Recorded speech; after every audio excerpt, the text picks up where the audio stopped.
Hello again and welcome back to Pete's Model Car Customs with an update on the Ford Falcon modified stocker. Forgotten to turn the lights on. Sitting there in front of me. I did know where I was going to start, and then when I come to start I sort of get stuck. Anyway, there's a lot been done to this in the last week or so. I said I've still kept the front end off of it while I'm working on all the back part, but I've got the I'll just move those out of the way a minute. The chassis here, or the back half of the chassis that I've been working on, I've just been making up this electrical load of gubbins, sort of main cable flow through the body and up towards the dashboard there, and then underneath here I've got a couple of switch blocks that I've been making. This one's got a toggle switch and a push button for the main start, and there's two separate toggle switches. I've also got another piece over here that's got a little bit further on, and there's a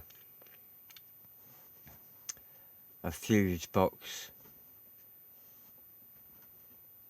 with another couple of switches. Can't quite get that into the light very well because it's just on a black base coat, and I'll sort of pick all the details out. So I've got all those parts as the electrics of it all. I'm not exactly sure. I'm thinking that it's mainly centre console stuff like that, or this panel into the back, and then the switches on a centre console, you know, somewhere around wherever it would be. So I'll move this lot out of the way. This for the moment, none of it is fixed in place. That's all a mixture of wires and then clamps made out of. Will it come into focus? It did then, didn't it? Pardon me. Strip clips and that to give a sort of cable tie effect. What else have I got over there? Bring that in, as that's part of the interior. I've used the stock steering wheel and tape bound it with a strip of insulation tape, cut, you know, and then literally bind that all in and seal it in with liquid cement, and then I've painted it again. I've painted it yellow in a variety of sort of shade and shadow. I've put a sort of dry brushing of silver onto the stock clocks, but I don't know that I'm using them. I'm going to try and use this dashboard,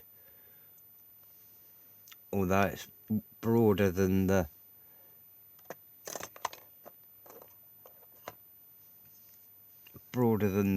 roll cage. So I'll have to see how that would all fit in, because if I've just got it balanced up there, you know, it's sitting on the forward spikes of that at the moment, and I haven't totally worked all that out. I've worked out fitting this part, the dashboard part, into the car body, but I haven't totally aligned the fitting of the dashboard with the roll cage since I raised the bottom of the roll cage, which is these parts here on each leg. Have raised the centre part, and then I've had to relocate the rear part to lower that to where it was. If you got what I mean. Also on that roll cage. Let's move that out. I showed the fuel tank earlier, made from one of the railway storage boxes. If I can just lift this carefully off, it's held on by double-sided tape. As I needed to keep it stable for a while the centre joint that I was making set. Come off of there. Right. Damn.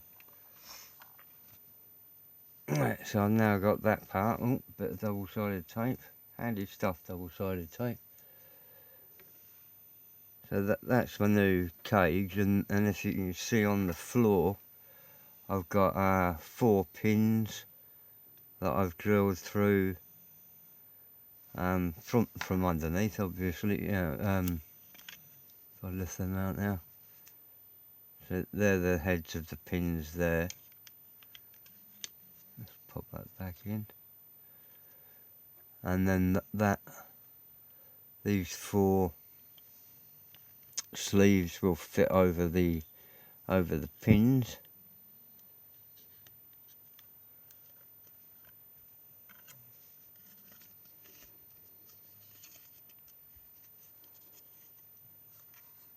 With the rear part sitting on, which is still detachable. Well, it is now detachable. I've got that on pins as well. That'll interlock with 2 uprights on this part of the chassis. Now I've got it all so far away I can't see it there, and then that'll sit back down on the floor. So that'll all interlock and fit onto there. With where's the fuel cell gone? Oh yeah, on the back. That drops into there next to the battery. And lay me electrics in, and then move further forward. I've got the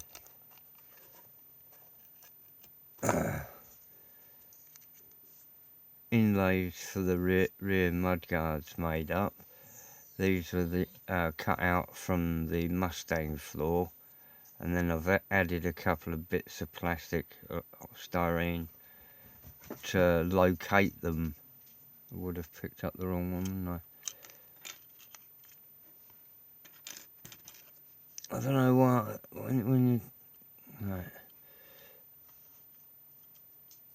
So that'll locate just behind the rear upright part and onto the chassis there.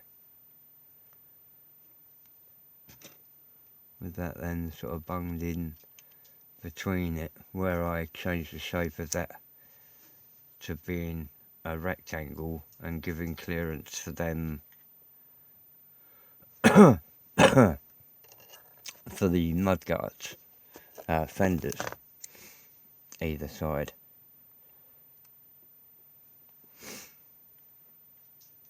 This one's not going to fit in, is it? Just to piddle about. I mean, something like that. While I'm over here, I've been making up a couple of oil coolers.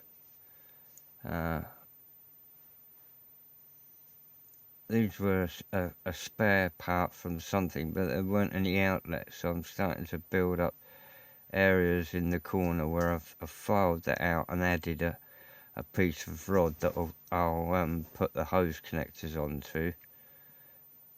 This one, come on, roll over, is a sort of similar part, though I'm making a frame around it where it's more sandwiched. It's actually an off-cut slice. Whoops. Sliced off of one part that way, but kept me a grid, so I've made a, come on, focus in on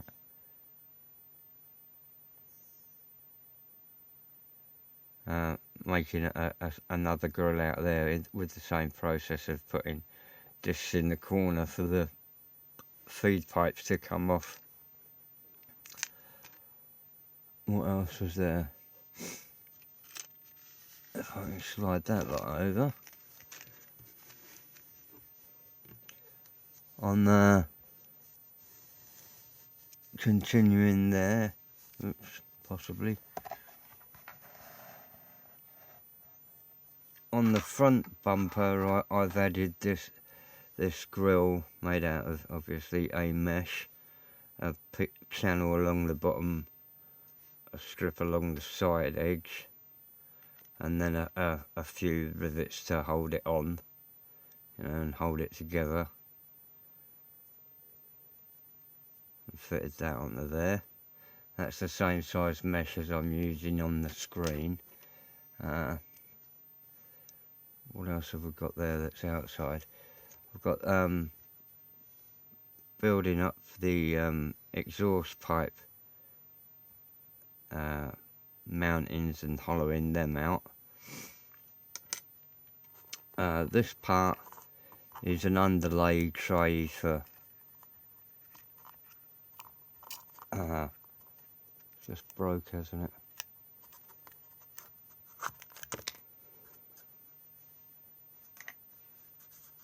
Sorry, underneath where the wipers go, into that section there, this part will drop in behind the dashboard. I've just broke it in one corner.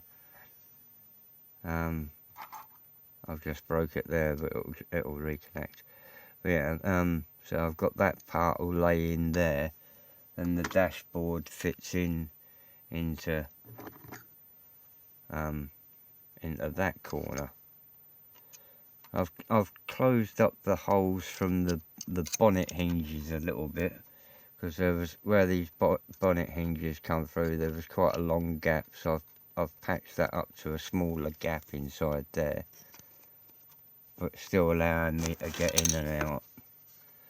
Now I've ended up by making a new battery tray with no battery in it, just a whole battery, then a Mustang front radiator, where I've cut the cap off of that. So I'll just twizzle that around, cut the cap off, then re-height it, change the height there, and put an overflow pipe on it.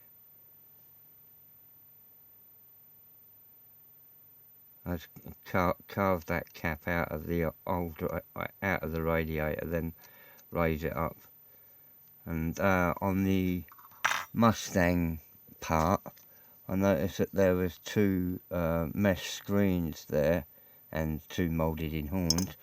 So I thought I'd do the same principle there and bore through the radiator support bar and put in these two other screens as well. These holes are for internal support. I'm going to try and put one of those oil coolers underneath here behind the slot in the bumper.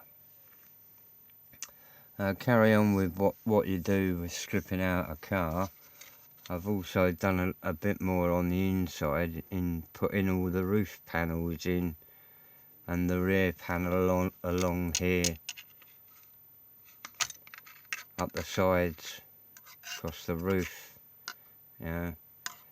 This part is going to house an air filter, or the air filter that was on the engine, as an internal vent screen, and I'm in the process of making up, which is these parts. Oops.